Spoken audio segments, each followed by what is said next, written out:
Yo bro what's up my self mister Ronit. Mister बुलाओ, भैया बुलाओ, दोस्त बुलाओ, फॉर बॉयज़ ओनली, ठीक है, जो मर्जी बुलाओ, रोनित हूँ मैं आपका। एंड आज की वीडियो में भाई, आज की वीडियो में हम क्या करने जा रहे हैं, आज की वीडियो में हम ज्योग्राफी का एक और चैप्टर करेंगे। तो मैं थोड़ा लेट होता हूँ बिकॉज काफ़ी मीटिंग्स होती हैं, अपॉइंटमेंट होती है, मैं बता चुका हूँ तुम्हें पहले। तो नेचुरल वेजिटेशन, ठीक है, ये करेंगे और ये चैप्टर को अच्छे से समझेंगे, एक एक चीज़ समझ लेंगे, मज़ा आएगा तुम्हें पढ़ने में। तुम कहोगे भैया नियारे यार, लड़के बोलेंगे भैया, ठीक है, रोनित ऐसा नहीं, ठीक है। तो ये एक एक चीज़ समझेंगे। मैप भी हमने बना दिया, जैसा टुट्टा फुट्टा हमसे बन पाया, ठीक है, भारत माँ की जाए, लेकिन हमारी ड्राइंग है थोड़ी ख़राब, ठीक है, तो बियर कर लेना। बाकी कोई टेंशन नहीं है, एक एक चीज़ हम चैप्टर में समझेंगे, पूरा सिलेबस लेटेस्ट है और एक एक डिटेल तुम्हें बताऊंगा याद कैसे करना है। वो तो ज़्यादा मुश्किल है नहीं, पर करा देंगे। पर एक काम मुझे करना है तो सबसे पहले, ठीक है, ज़रा तुम्हारी वीडियो के चक्कर में मैं बात नहीं कर पाया किसी से।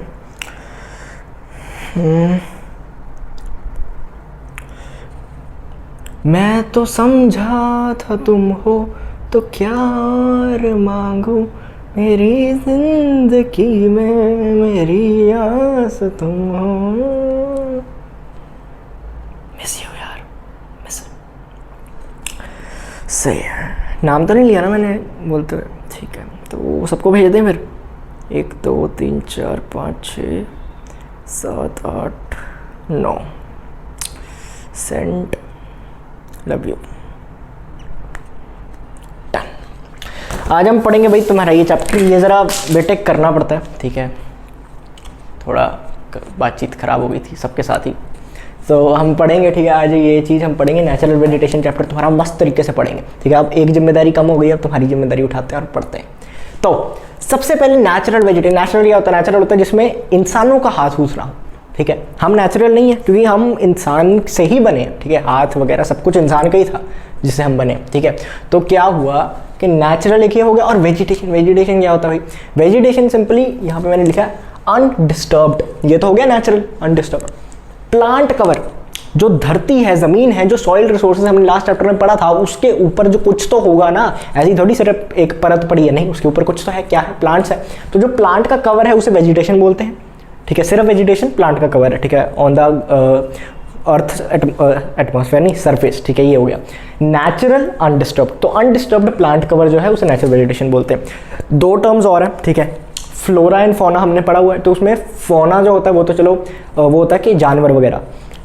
फ्लोरा क्या होता है? फ्लोरा वो होता है यार एक रीजन के जो जानवर वगैरह होते हैं, वो समझ रहे हो, एक रीजन में जानवर, सॉरी कह दिया, फ्लोरा एक रीजन में जो भी प्लांट्स वगैरह होते हैं जो वहाँ पे उगते हैं, ठीक है, जो वहाँ की पहचान है, वो फ्लोरा होती है। और फॉरेस्ट क्या होता है? फॉरेस्ट में क्या फ़र्क है? फॉरेस्ट में फ्लोरा भी आता है, फौना भी आता है, पूरा एरिया, लाइक एक पर्टिकुलर एरिया। नेचुरल वेजिटेशन क्या है कि यहाँ पे क्या क्या उगता है बेसिकली, ठीक है। फॉरेस्ट क्या है कि ये पूरा एरिया, इसके अंदर जो भी चीज़ें हैं, ठीक है। हमें अब फॉरेस्ट को ऑब्वियसली पता है कि क्या जंगल होगा, जंगल में क्या होगा, मंगल होगा, मतलब जो भी होगा, नहीं मतलब पौधे होंगे, जानवर होंगे, वो सब फॉरेस्ट में आता है। तो ये बेसिक सी चीज़ें, ठीक है। ओनली प्लांट्स आते हैं फ्लोरा में, एक पर्टिकुलर रीजन में जो जो आएंगे, और फॉरेस्ट में पूरा एरिया में जो जो चीज़ें हैं, पत्ते हैं, बड़े पेड़ हैं, छोटे पेड़ हैं, जानवर हैं, सब कुछ, ठीक है। हमें इतना पता लग गया भाई, हम तो पढ़े लिखे हैं, तो पढ़े लिखे हो तो वीडियो को देख रहे हो।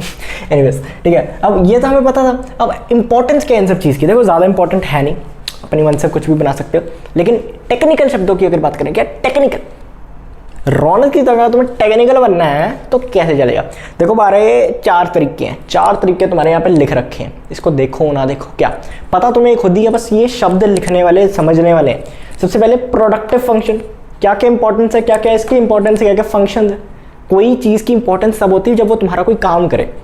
आजकल देखो दुनिया यही है, तुम किसी का कोई काम करोगे तो उसके लिए इंपॉर्टेंट हो, नहीं तो तुम नहीं, ठीक है। मैं रिचार्ज भरता हूँ तो मैं इनके लिए इंपॉर्टेंट हूँ, नहीं तो मेरी परवाह ना करें, ठीक है। वो बात अलग है, अपनी भी टावर है रोनित भाई साहब की, पर है ना, ये तो तुम मानते हो, ठीक है। तो ये जो फंक्शंस, क्या क्या फंक्शन प्रोवाइड करते हैं, तो इंपॉर्टेंस बनेगी 4। सबसे पहले प्रोडक्टिव। प्रोडक्टिव क्या होता है?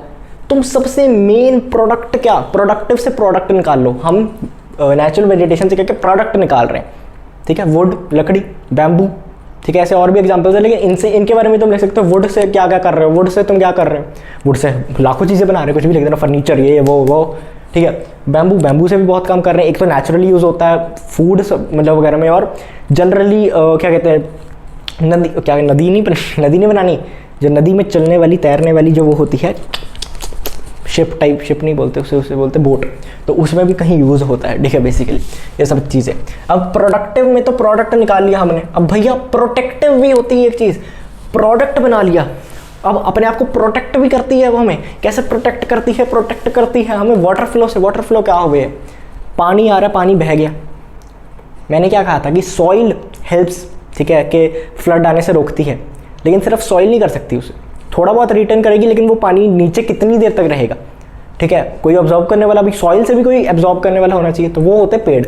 वो पेड़ नहीं, उसे मतलब सारी जितने भी तुम्हारी वेजिटेशंस होती हैं, नेचुरल वेजिटेशन, उसको मैं बोल रहा हूँ, ठीक है, रेफर कर रहा हूँ।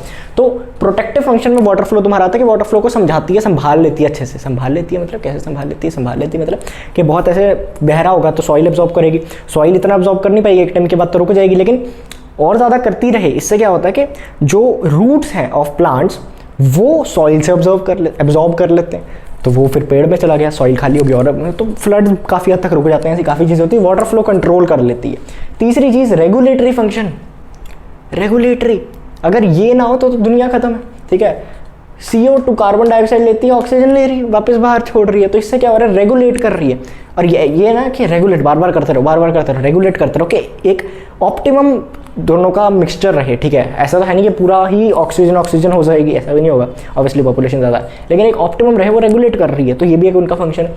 एसेसरी फंक्शन, एसेसरी हमारे लिए मोस्टली वाइल्ड लाइफ वगैरह के लिए माना जाता है कि वाइल्ड लाइफ, अब देखो ये फॉरेस्ट ना हो, पेड़ पूड़ ऐसे ना हो, नेचुरल वेजिटेशन ना हो, तो सारे जानवर अगर इधर आ जाएँ, ठीक है, जहाँ पे नॉर्मल इंसान रहते हैं आजकल, जो मतलब अब देखो काफ़ी गाँव वगैरह में तो होता है, ठीक है, काफ़ी ऐसा मतलब ओवरलैप करते हैं दोनों एरियाज, लेकिन ना करें ऐसा, बहुत ज़्यादा ना करें, सिटीज़ वगैरह में नहीं करते। और ऐसे ये अगर हो ही ना फॉरेस्ट तो ऐसे होंगे, ठीक है। तुम देखोगे, तुम जा रहे हो, जाते जाते आया मैं निकला और गड्डी ले के, मेरे से बड़ा शेर कौन है, वो सामने असली में शेर आ गया, तुम कहोगे अब क्या करें बुड़बक, ये तो चलो फिर छोटा है, ठीक है, शेर है, तुम गाड़ी में बैठे, वैसे तो सेफ नहीं हो, लेकिन तुम ऐसे चल रहे हो, तुम कह रहे हो हाँ भाई मैं ही हूँ, मेरा नाम, वहाँ से सामने हाथी आ गया, कर लो तुम मेरा नाम, जाके दिखाओ उस सड़क पे, तुम किसी के पास जा रहे हो, ठीक है, किसी ने तुम्हें फ़ोन करके बुलाया आके आ जाओ, ठीक है, पर्सनल एक्सपीरियंस, और वहाँ पे सामने तुम्हारे जी एक हाथी खड़ा है, क्या करें भाई, क्या कर सकते हैं। तो ये भी इंसानों के ही एक काम अच्छा हो रहा है कि एक्सेसरी फंक्शंस हो रहे हैं फॉर वाइल्ड लाइफ, तुम उससे मिलने जा पा रहे हो, स्कूल जा पा रहे हो, काफ़ी चीज़ें कर पा रहे हो, तो ये सब इम्पॉर्टेंस है। क्या है इम्पॉर्टेंस, क्या बोलते हैं, इम्पॉर्टेंस। अब इम्पॉर्टेंस तो हमने समझ लिया। नेचुरल वेजिटेशन कितने तरीके के हुए हैं हम पढ़ेंगे। देखो हमें भारत से मतलब है, ठीक है, India is good, India is our country, हमें तो सिर्फ इस देश से, भारत से फ़र्क पड़ता, हमें क्या बाकी देशों में क्या हो रहा है, एटलीस्ट 10वीं में हमें फ़र्क नहीं पड़ता ज्योग्राफी में, ठीक है। तो हमने इंडिया के बारे में पढ़ना। ये जो भारत है इसमें अब देखो अलग अलग तरीके के, इतना बड़ा देश तो ऑब्वियसली काफ़ी तरीके की चीज़ें होंगी। सबसे पहले तो हम देखो, हम 1 2 3 5 4 5 पढ़ने, 5 तरीके के हमने नेचुरल वेजिटेशन पढ़नी है। और ये थोड़ा बहुत लिंक्ड है किससे, वेदर से, थोड़ा बहुत क्या काफ़ी हद तक वेदर से लिंक्ड है, ठीक है। तो हमें ज़्यादा मुश्किल होगी नहीं, क्योंकि हमें वेदर तो पता है, क्लाइमेट हमें पता है, पहला ही चैप्टर था। तो सबसे पहले हम स्टार्ट करते हैं ट्रॉपिकल एवरग्रीन रेन फॉरेस्ट, मतलब ट्रॉपिकल एवरग्रीन फॉरेस्ट या फिर रेन फॉरेस्ट बोलते हैं, बात एक ही है। ट्रॉपिकल क्यों, अब देखो यहाँ पे भी ट्रॉपिकल यहाँ पे नहीं लिखा मैंने, ठीक है, माउंटेन फॉरेस्ट तो चलो अलग कहानी आती है, बट ट्रॉपिकल क्यों, देखो इंडिया ही एक ट्रॉपिकल कंट्री है। अब ट्रॉपिकल देखो, अब मैं ज़्यादा डिटेल में वो दोबारा नहीं बता पाऊँगा, दोबारा के पहले भी नहीं बताया, बट तुमने 8th क्लास में 7th क्लास में एक पढ़ा होगा कि ऐसे ग्लोब होता है, नॉर्थ पोल, साउथ पोल, उसके बाद टेम्परेट जोन, उसके बाद ट्रॉपिकल जोन्स, फिर टेम्परेट जोन्स आते हैं, राइट, ऐसे पढ़ा था ना।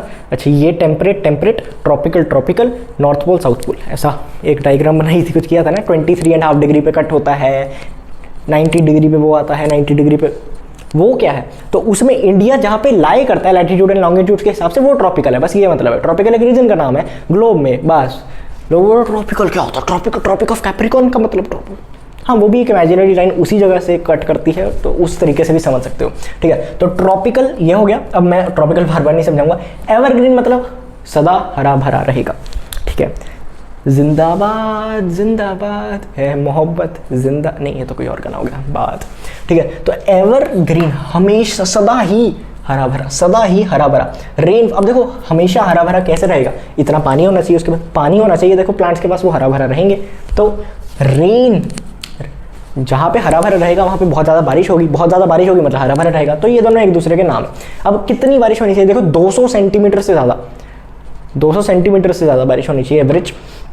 और ह्यूमिडिटी जो है वो 60 होती है जनरली इसकी, इस एरिया की जहाँ पे ये होते हैं। तो 60 के अराउंड ह्यूमिडिटी, 60 से ज़्यादा भी हो सकती है क्योंकि हमें पानी चाहिए, तो ह्यूमिडिटी जितनी ज़्यादा उतना मॉइस्चर होगा एयर में, ठीक है। 25 डिग्री टू 27 डिग्री सेल्सियस इसका टेम्परेचर होता है, ठीक है। मोस्टली इसी रेंज में मिलेंगे, ठीक है। तुम्हें 23 तक मिल जाएगा, कहीं तुम्हें, हाँ अब तुम बहुत ज़्यादा माउंटेन में चलोगे 12 डिग्री तक भी जा रहा है, और ये भी 27 डिग्री तक जाएगा, लेकिन ज़्यादा फर्क है नहीं, ठीक है, टेम्परेचर्स में। 25 टू, अब ये एवरेज टेम्परेचर है सर्दी गर्मी का। वो तुम कहोगे भैया ये क्या डेजर्ट में आपने 22 डिग्री कर दिया, 40 चला जाता है, वहाँ पे रात को ठंड भी बहुत हो जाती है फिर, ठीक है, समझो।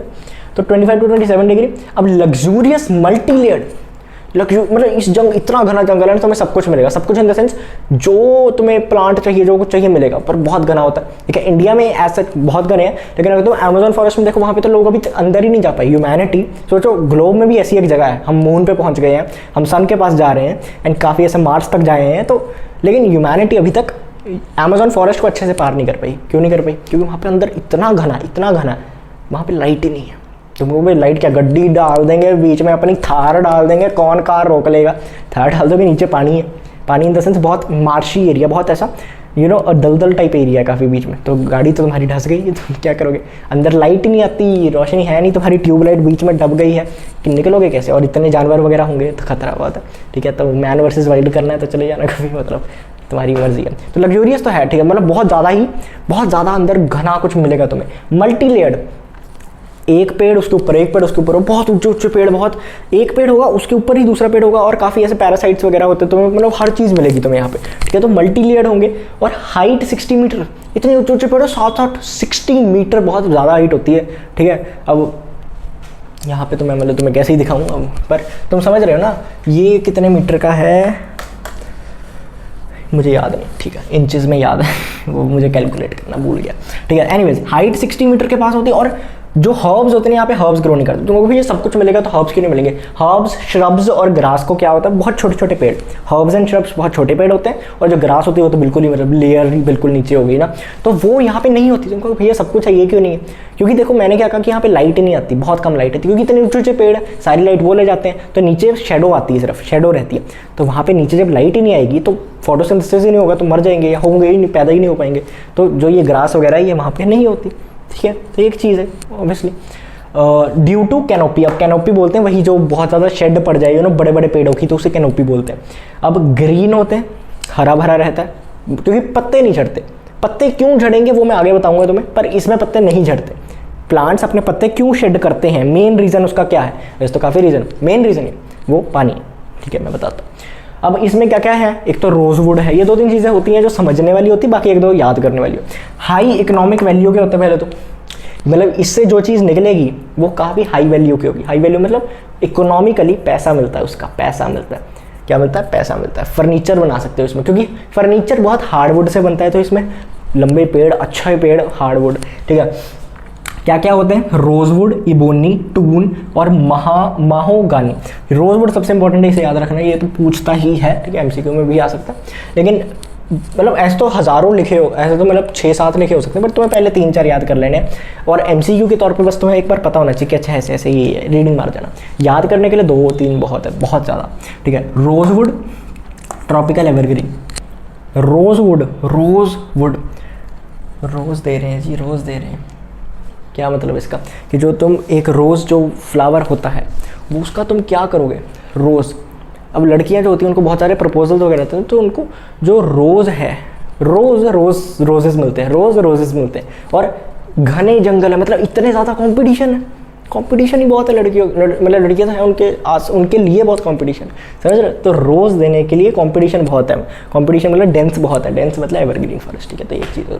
दूसरा ट्रॉपिकल डेसिडियस फॉरेस्ट की अगर हम बात करें, अब अच्छा मैंने ये बताया नहीं पाए कहाँ जाते हैं, ठीक है। ट्रॉपिकल एवरग्रीन जो रेन फॉरेस्ट है ये मेनली यहाँ पे पाए जाते हैं, क्योंकि मैंने क्या बताया था, ये जो वेस्टर्न घाट होते हैं इसकी जो विंडवर्ड साइड होती है यहाँ पे बारिश बहुत होती है। पिछले चैप्टर नहीं देखे तो देखो भाई, क्या कर रहे हो? हम शुभम कौशल भाई को हम इतना मना के इस चैनल पर आते हैं तुम्हारे साथ बातें करने हैं, तुम तो ऐसा करोगे तो काहे चलेगा, ठीक है। देखो ये जो एरिया है यहाँ पे सबसे ज़्यादा पाए जाते हैं, ठीक है जी। ट्रॉपिकल डिसीडियस फॉरेस्ट की बात करें हम, मॉनसून फॉरेस्ट जिसे बोलते हैं, मतलब कि ये तो है पूरा साल ही यहाँ पे मतलब पत्ते रहेंगे। मॉनसून फॉरेस्ट मतलब मॉनसून में पत्ते बहुत आ जाएंगे, मॉनसून में हरा भरा रहेगा, लेकिन उसके बाद झड़ भी जाएंगे, ठीक है। अब ये दो तरीके से हम पढ़ सकते हैं, मॉइस्ट और ड्राई। मतलब डेसिडियस फॉरेस्ट में दो तरीके के हैं कि एक तो मॉइस्ट, यहाँ पे ज़्यादा बारिश होती है, और ड्राई जहाँ पे कम बारिश होती है। देखो हमने क्या पढ़ा, 200 से ऊपर ये, तो 100 से 200 में मॉइस्ट डेसिडियस फॉरेस्ट, और 100 से कम 70 से 100 में ड्राई डेसिडियस फॉरेस्ट। अब जो मॉइस्ट है इसमें क्या 24 टू 27 डिग्री, उसमें ज़्यादा फर्क नहीं है, 23 टू 27 डिग्री, ठीक है, ज़्यादा वेरिएशन नहीं है। अब फ़र्क क्या पड़ेगा, देखो वैसे ड्राई है तो ऑब्वियसली इसका जो ह्यूमिडिटी है वो कम होगी, बारिश और ह्यूमिडिटी दोनों कम होगी। मॉइस्ट में क्या है, ह्यूमिडिटी भी 50 टू 80% है, 60% थी यहाँ पे, 60 से ज़्यादा मतलब, और यहाँ पे क्या 50 टू 80% तक ह्यूमिडिटी हो सकती है, समझ रहे हो। तो मॉइस्ट ये होते हैं। अब ये कहाँ पे पाए जाते हैं, देखो foot hills of Himalayas, Himalayas की ये फुट हिल्स यहाँ पे पाए जाएंगे बहुत, और eastern side of western Ghats and Tamil Nadu. Eastern side of western Ghats, western Ghats की ईस्टर्न साइड यहाँ पर, अबे वेस्टर्न साइड घाट्स की ईस्टर्न, ये तो सेंटर हो गया, ईस्टर्न साइड पे ये जो इधर वाली पत्ती है यहाँ पर तमिलनाडु में भी पाई जाएंगे। अब इस क्यों, तुम्हें ना ये चीज़ याद करनी इतनी इंपॉर्टेंट नहीं है, वैसे पूछ सकता है पर बहुत कम चांसेस है। तुम दोनों का कलेक्टिव भी याद कर लोगे कहाँ कहाँ पे, तो बहुत है, ठीक है। अब शेड लीव्स फॉर वाटर, क्यों लीव शेड करते हैं, पानी के लिए। पानी इज़ द बिगेस्ट थिंग यार, पानी इज़ द बिगेस्ट थिंग, पानी के लिए शेड कर देते हैं, पानी के लिए शेड कर देते हैं। अब मानसून में पानी मिल रहा है, बहुत पत्ते हैं, ठीक है, बहुत पत्ते उगा लिए, ठीक है, सब कर लिया, ठीक है, मस्ती कर ली, बारिश चली गई, अब पानी है ही नहीं, ऑटम सीज़न आ गया, गर्मी आने वाली है, अब पानी नहीं मिलेगा तुम्हें काफ़ी देर तक, तो पौधे क्या करेंगे, तुम बताओ, पौधे क्या करेंगे, वो उनको झाड़ने पड़ेंगे, क्योंकि क्या होगा ना, जितने ज़्यादा पत्ते होंगे उतनी ज़्यादा क्या बोलते हैं ट्रांसपीरेशन, मुझे नहीं पता, ठीक है। जो बहुत ज़्यादा पत्ते होंगे तो उससे क्या होगा कि बहुत ज़्यादा इवेपोरेशन होगी, समझ रहे हो, तो वो करने से क्या होगा, पानी जो है वो ऊपर से, पानी वैसे ही कम है, पानी और बहाई जा रहा है पेड़, वो लीव्स कहते हैं हम तो जी छोड़ेंगे पानी, ऐसे नहीं कर रहे ना, तो फिर वो लीव्स ही छोड़ देता है, समझ रहे। कोई लड़की है, ठीक है, तुम्हारा जेंडर ओरिएंटेड नहीं, कोई लड़का है, ठीक है, जो भी है, वो तुम्हारे पैसे बहुत खर्चता है। अब जब तक पैसे हैं तब तक तो ठीक है, चल रही है रिलेशनशिप बढ़िया, तुम्हारे पास ही पैसे कम पड़ गए, पर वो नहीं रुक रहा पैसे खर्चने, तुम्हें तो उसे छोड़ना पड़ेगा ना, वैसे ये पत्ते छोड़ देती है, सिंपल सा लॉजिक है। अब इसके एग्जांपल्स क्या क्या हैं, ठीक है, एग्जांपल्स हम पढ़ सकते हैं, साल, टीक, सैंडलवुड, ठीक है, सैंडल मार के जुत्ती मारेगी वो, ठीक है, डेसिडस फॉरेस्ट, ये मॉइस्ट और ड्राई, ठीक है। तो सैल, टीक और सैंडलवुड ये 2-3 एग्जांपल्स हैं, तुम ये कर सकते हो। और वाटर स्टोरेज के लिए, क्योंकि ऑब्वियसली पानी वैसे ही कम है तो उसे स्टोर करके रखना चाहती है वो, तो ऑब्वियसली समझ गए ना लॉजिक, इससे बढ़िया तो तुम नहीं समझ सकते। सॉल्ट, टीक और सैंडलवुड, ठीक है। अब थर्ड टाइप की बात करें, ये मैंने बता दिया ना कहाँ पे है, ठीक है, ये बता दिया ना, eastern side of western Ghats और तमिलनाडु, ठीक है, ये area. Tropical desert forest, desert शक्ल बन गई दिमाग में, ठीक है, आ गया रेगिस्तान, ठीक है, और क्या समझना है। थॉर्न फॉरेस्ट भी इसे बोलते हैं, क्योंकि इसमें जो पेड़ उगते हैं, पेड़ तो नहीं उगते पर जो प्लांट्स उगते हैं वो थॉर्नी होते हैं, मतलब नोकीले होते हैं। क्या होते हैं, नोकीले होते हैं। अब इसमें बारिश क्या होती है, ऑब्वियसली कम बारिश होती है, ठीक है, डेजर्ट फॉरेस्ट में, तो लॉजिक के साथ चलना है, 50 से भी कम होगी, यहाँ पे 70 हो रही थी कम से कम, यहाँ पे 50 से भी कम होगी। तो जो डेसिडियस का ड्राई है वो, जो इसका डेजर्ट है का हाईएस्ट जो है उससे भी कम है, समझ रहे, 50 सेंटीमीटर से कम ही होगी। ह्यूमिडिटी बहुत कम होती है, क्योंकि पानी ही नहीं है, तो एटमॉस्फेयर में पानी कैसे होगा। 27 डिग्री एवरेज टेम्परेचर, और राजस्थान, पंजाब, हरियाणा में तुम्हें पता पाया जाएगा, ठीक है। वो तो पंजाब, देखो मैं तुम्हें एक चीज़ पहले ही बताई थी, अगर हम यहाँ पे ट्रॉपिक ऑफ बना लें, ठीक है, तो उससे क्या होगा, अब इसके नीचे नीचे जो ये सदर्न रीजन है, इसमें क्या होगा, जितना तुम देखो नॉर्थ, साउथ, ईस्ट, वेस्ट, जितना तुम वेस्टर्न साइड पे जाओगे, जितना वेस्टर्न साइड पे जाओगे उतनी ज़्यादा बारिश ज़्यादा होगी।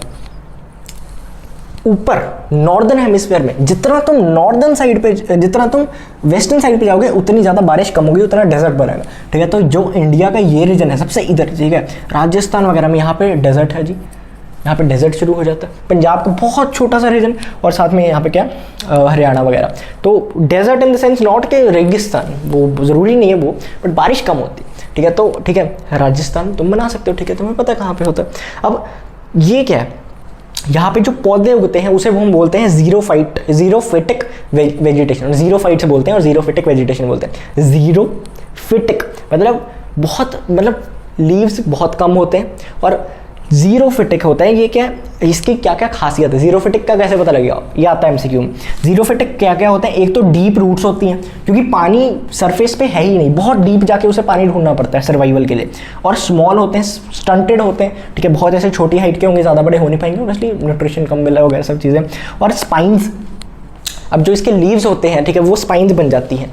एक तो कोई जो है जानवर उसे खा ना पाए, और ऊपर से जब इतना लीफ खुला होगा तो वो जो है वो इवेपोरेशन, क्या बोलते हैं, प्रेसिपिटेशन तो नहीं बोलते, जो भी होता है, ठीक है, वो उसे इवेपोरेशन ज़्यादा करेगा, मतलब पानी ज़्यादा वो लीव करेगा, तो इतना पानी तो है ही नहीं, तो इसलिए वो कम होते रहते हैं। जितना सरफेस एरिया ज़्यादा होगा उतना ज़्यादा तुम्हें पता है कि इवेपोरेट होएगा।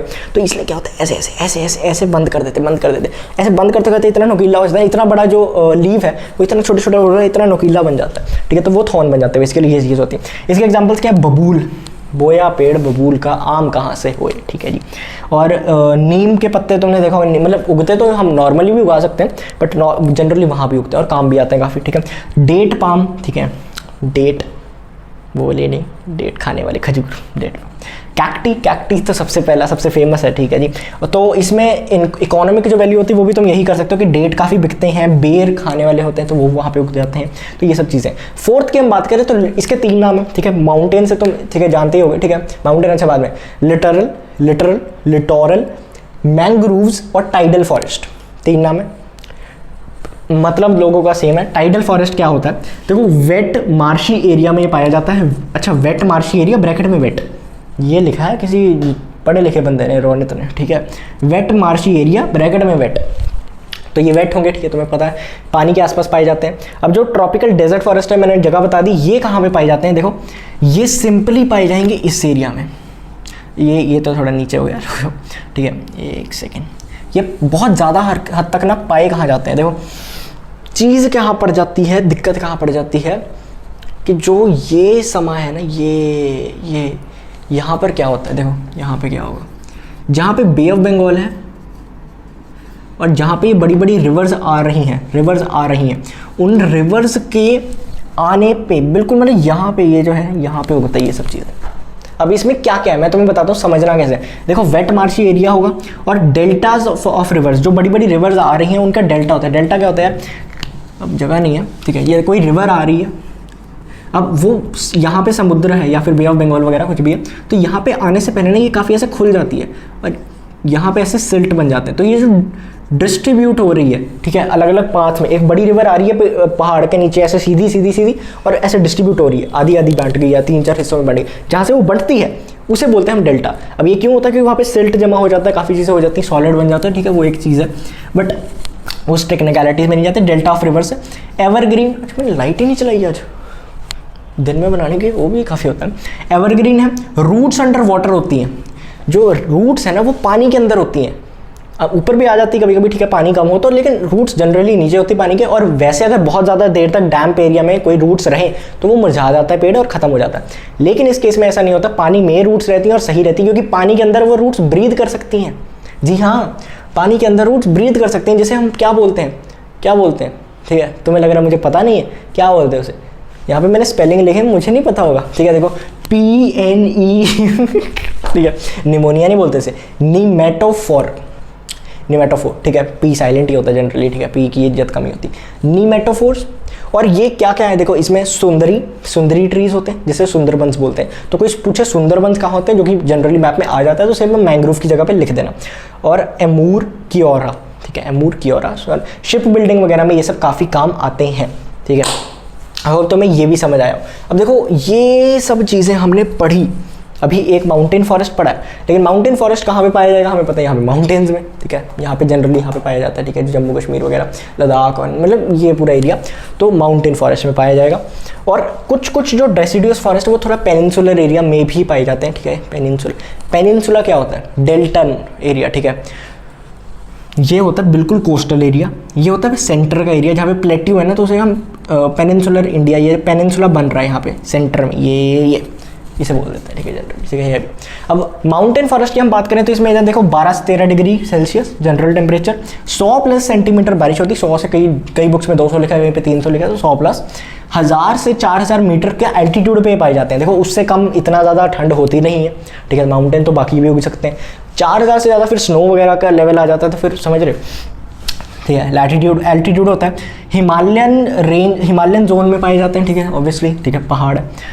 मिक्स्ड स्पीशीज़, काफ़ी तरीके की मिक्स स्पीशीज़ पाई जाती हैं। कौन सी देखो, वैसे तो ये लैंड पे, उस पर हाइट पे डिपेंड करता है, लेकिन तुम्हें इतना डिटेल में नहीं आएगा, ठीक है। सबसे पहले तुम्हारा चेस्टनट आता है, ओक आता है, चेस्टनट ओक। थोड़ा और हाइट पे चलोगे तो चिरपाइन ट्रीज आ जाएंगे। फिर उसके बाद और हाइट पे चल जाओगे तो मैग्नोलिया, ठीक है, मैग्नोलियो, ठीक है, ऐसे ये सब पेड़ आ जाएंगे। 2 दिन याद कर लो, चेस्टनट और चिरपाइन ओक ट्रीज ऐसे मिक्स स्पीशीज के होते हैं। अब ये सब चीज़ें होगी माउंटेन फॉरेस्ट की। अब कुछ और चीज़ें हैं जो कि तुम्हें जाननी है, ठीक है, इस चैप्टर में। लेट मी चेक वीडियो कितनी हुई and I can teach accordingly. सही भी आया वीडियो, काफ़ी क्रिस्प बन गई। एंड 1-1.5 मिनट तुम पढ़ो इसे, ठीक है। मैं पानी पी लूँ।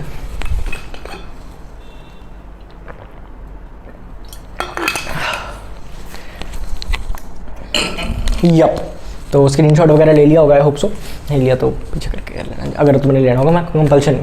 अब ये सब क्या कर लिया हमने, तारे भाई ने तुम्हें क्या क्या पढ़ा दिया, 5 चीज़ें पढ़ा दी।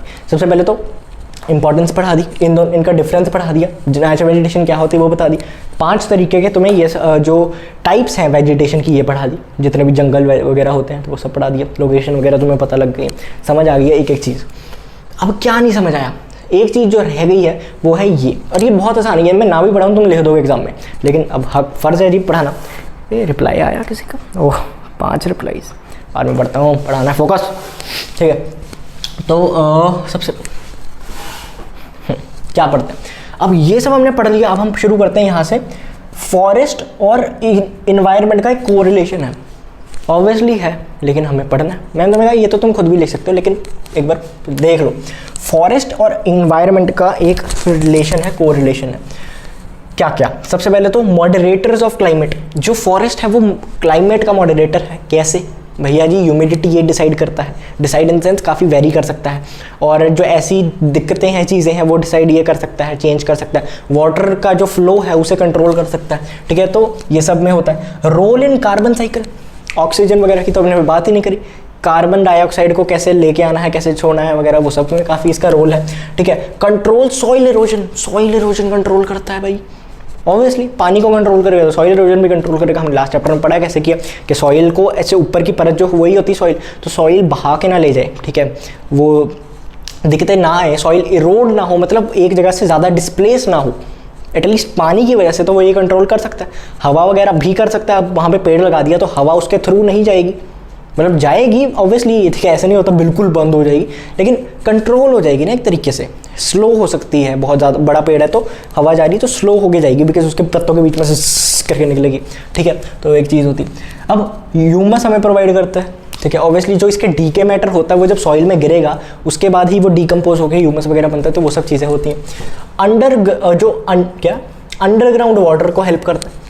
मैंने क्या कहा कि पानी का तो सारा काम यही संभालते हैं, तो सॉइल के नीचे जो उनकी रूट होती है वो संभालती हैं, जो अंडरग्राउंड वाटर वगैरह होता है।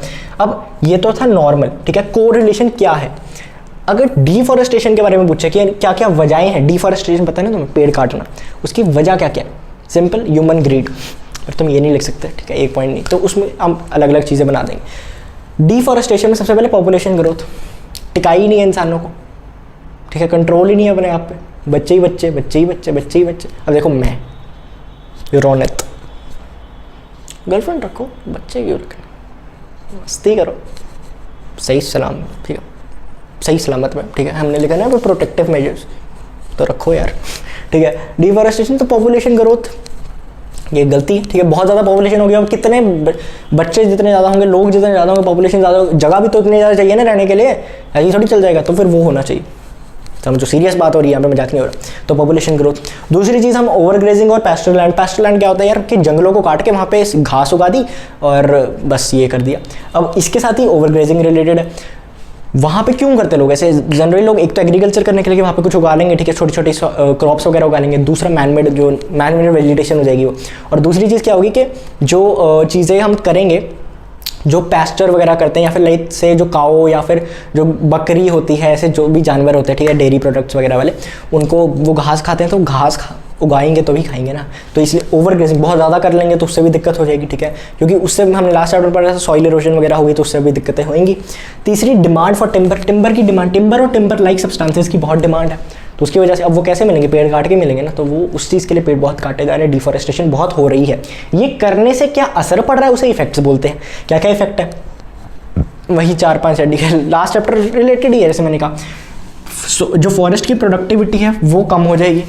अब देखो तुम्हें टिम्बर वगैरह चाहिए, ये सब चाहिए, तुमने उसे काट दिया, ये सब कर दिया, तब वो एक बार में ख़त्म हो गया। लेकिन अगर हम वो ना करें और सॉइल ऐसे ना काटें तो क्या होगा, सॉइल एक तो स्ट्रॉन्ग रहेगी, कुछ उगाएंगे तो अच्छे से उगेगा, तो उससे हम काटती जा रहे हैं, सॉइल भी कमज़ोर हो रही है, बाद में उगाएंगे तो उगेगा नहीं, तो सॉइल की जो फॉरेस्ट की जो प्रोडक्टिविटी है वो हम कम कर रहे हैं। दूसरी चीज़ क्या हो रही है, इससे सॉइल इरोजन बढ़ रही है। सॉइल इरोजन बढ़ रही है ऑब्वियसली सिंपल रीज़न है, अगर जंगल नहीं रहेंगे तो क्या होगा, पानी नहीं सहा जाएगा, पानी नहीं सहा जाएगा तो उससे सॉइल बहुत ज़्यादा इरोड होगी। ड्रॉट्स, एक तो मैंने कहा पानी बहुत मतलब बाढ़ आ जाएगी, एक ऑपोजिट चीज़ भी इसमें ट्रू है कि जी ड्रॉट आ जाएगी, बिल्कुल सूखा पड़ जाएगा। सूखा पड़ जाएगा क्यों, सूखा देखो बारिश कैसे होती है, जो मुझे वो प्रोसेस याद नहीं आ रहा जिसका नाम, वो ऐसे ऐसे ऐसे बादल बरसा बिजली, बादल बरसा बिजली कैसे बदलेगा, बादल कैसे बरसेगा, बादल बरसेगा कि उसमें पानी होगा, पानी इवेपोरेट होगा तो उसके पास जाएगा, तो वो लीव्स वगैरह ही नहीं होंगे तो कैसे इवेपोरेट होगा पानी, पानी ऐसे नहीं हो पाएगा इवेपोरेट, सारा मतलब सी वगैरह से, समुद्र से इवेपोरेट नहीं हो सकता, ठीक है, तो समझ रहे हो। तो उससे क्या होगा, ड्रॉट्स पड़ जाते हैं, बहुत ज़्यादा दिक्कत आ जाती है, लोगों को सूखा पड़ जाएगा, ठीक है। एक तो सॉइल, देखो इससे दो चीज़ें होती हैं, एक तो पानी की दिक्कत आएगी, ठीक है, पानी नहीं है, और दूसरा क्या होगा ह्यूमिडिटी वगैरह में, और दूसरा क्या होगा कि सॉइल इरोड हो जाएगी तो कुछ उगा भी नहीं पाओगे, तो वो ड्रॉट होता है।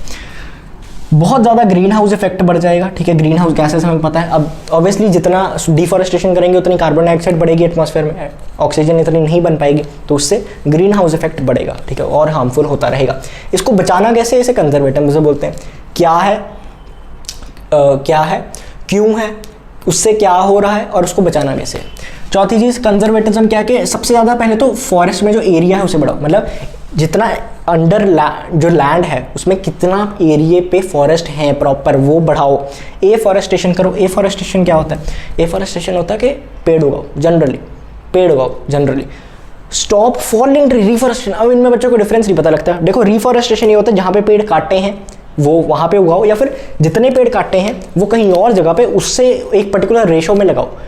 अगर हमने 10 पेड़ काटे हैं तो 20 लगाओ, 1:2 हो गया, ठीक है, ऐसा कुछ करके। एफॉरेस्टेशन होता है जनरली पेड़ लगाओ, ठीक है। अब रिफॉरेस्टेशन बोलते हैं तुम्हारी बुक में है कि इंडस्ट्रियल एरिया में स्पेशली, क्योंकि देखो इंडस्ट्रियल एरिया में कार्बन डाइऑक्साइड और बाकी हार्मफुल गैसेस निकल रही हैं, पेड़ होंगे तो क्या होगा, एब्जॉर्ब हो जाएंगी, इन्वायरमेंट में इतना फर्क नहीं पड़ेगा, मतलब कम पॉल्यूट होगा इन्वायरमेंट, तो रिफॉरेस्टेशन वहाँ पर, एफॉरेस्टेशन जनरली।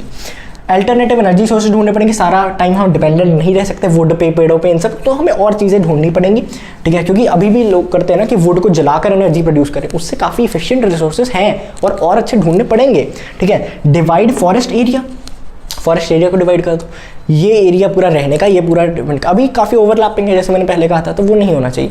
और दूसरा कि अगर कोई एक पर्टिकुलर फॉरेस्ट एरिया है, ठीक है, यहाँ पे आग लग जाए यहाँ से तो पूरा जंगल तबाह हो जाएगा, इसलिए क्या करते हैं गवर्नमेंट, ये और ये ऐसे डिवाइड बना देती हैं, ये बीच में कोई पेड़ नहीं, बीच के पेड़ काट देती है। तुम अगर बीच के पेड़ काट दिया ये तो गलत किया, लेकिन इससे अच्छा होगा ना अगर इधर आग लगेगी तो इतना फॉरेस्ट जलेगा, इतना बच जाएगा, तो अल्टीमेटली ज़्यादा बचा, ठीक है, तो एक चीज़ होती है। उसके बाद पीपल्स पार्टिसिपेशन भी ज़रूरत है, सब कुछ सरकार नहीं कर सकती, इंसानों को भी करना पड़ेगा, जैसे कि चिपकू मूवमेंट पे पहले हमने किया था, हमने नहीं मतलब हमारे पूर्वजों ने या जो भी, ठीक है। तो क्या हुआ था कि लोग पेड़ काटने आ रहे थे, तो जो वहाँ की औरतें थी उन्होंने देखा ये तो गलत हो रहा है, तो उन्होंने पेड़ों को झप्पी डाली कि अगर तुम्हें इन्हें काटना है तो पहले हमें भी काटना पड़ेगा। अब वो तो केस वगैरह, वैसे तो पेड़ काटना भी लीगल हो गया है अब, लेकिन इंसानों को मारना तो और ज़्यादा वो है, ठीक है, तो इसलिए उन्होंने वो चले गए वहाँ पे, कहते हैं ऐसे तो नहीं चल पाएगा, तो ये सब चीज़ें होती है, तो ये सब कंजर्वेटिज्म हमें करना पड़ेगा और सरकार को करना पड़ेगा। This is it, I hope समझ आ गया हो। एक जो छोटी सी चीज़ रह गई है वो मैं बढ़ा देता हूँ, नेशनल फॉरेस्ट पॉलिसी 2018 में जो लागू हुई है, ठीक है, ड्राफ्ट नेशनल फॉरेस्ट पॉलिसी का, वो सबसे पहले उसमें 2-3 चीज़ें, सेफगार्ड इकोलॉजिकल बैलेंस, हम भी रहें, जानवर भी रहें और सस्टेनेबल रहे, ठीक है, तो वो इकोलॉजिकल बैलेंस मेंटेन करना।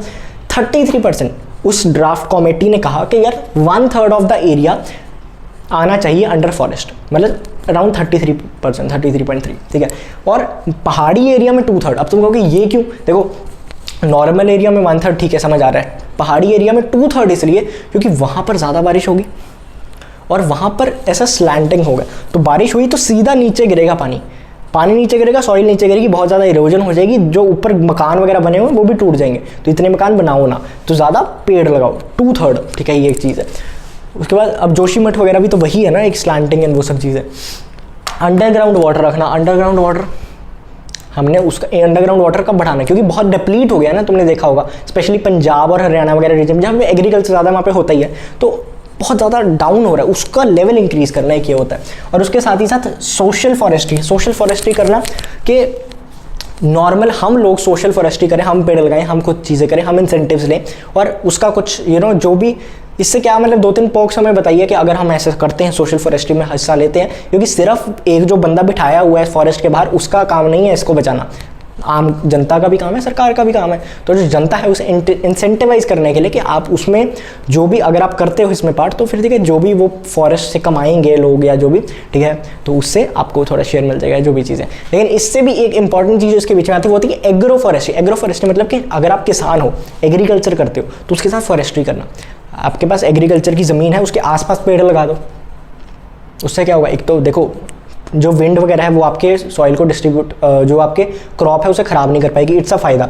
दूसरी चीज़ क्या फ़ायदा होगा कि यार सिंपल, ठीक है, तुमने ऐसे हवा से रोक लिया और तुमने पेड़ लगा दिए, तो पेड़ से क्या होता है, ऑब्वियसली सॉइल काफ़ी न्यूट्रिशन वैल्यू बढ़ जाती है और ऐसी चीज़ें हो जाती है। अगर वो जो तुमने पेड़ लगाया है उस पर कुछ उग रहा है, ऑब्वियसली पहले नहीं उगेगा, थोड़े साल लगेंगे, लेकिन जब भी उगेगा वो भी तुम बेच सकते हो, तो उससे भी पैसा होएगा, तो इकोनॉमिकली भी हो गया और तुम्हारी क्रॉप जो मेन काम है उसका भी फायदा हो गया। तो ऐसी चीज़ होती है, तो एग्रो फॉरेस्ट्री को भी हमें प्रैक्टिस करना चाहिए। यही है यार चैप्टर तुम्हारा, ठीक है। साथ चढ़ा दिया भाई तुम लोगों ने, इतना सा तो मुझे 9 संभालने में नहीं लगा, इतना मैं उसमें नहीं एग्जॉस्ट हुआ जिस तरह तुमने चैप्टर में करा दिया। हालांकि मज़ेदार चैप्टर था, ठीक है, नज़ारे आए होंगे पढ़ते हुए, आई होप सो। एंड अगर तारे को और चाहिए चैप्टर, मुझे लगा कि डिमांड है यार, पेपर आ रहे हैं, मिड टर्म्स आ रहे हैं और डिमांड है, तो बताओ शुभम भाई को, वो हमारे को बुला लेगा, हम आ जाएंगे। काफ़ी एक्सेंट है हमारे, हम बोलते रहते हैं। तो ये रहे तुम्हारे रौनक भाई साहब, मिलेंगे दोबारा, ठीक है, तब तक के लिए ओके बाय। मैं तब तक ज़रा, ठीक है, I am a busy person, चल जाओ। हेलो, सही है।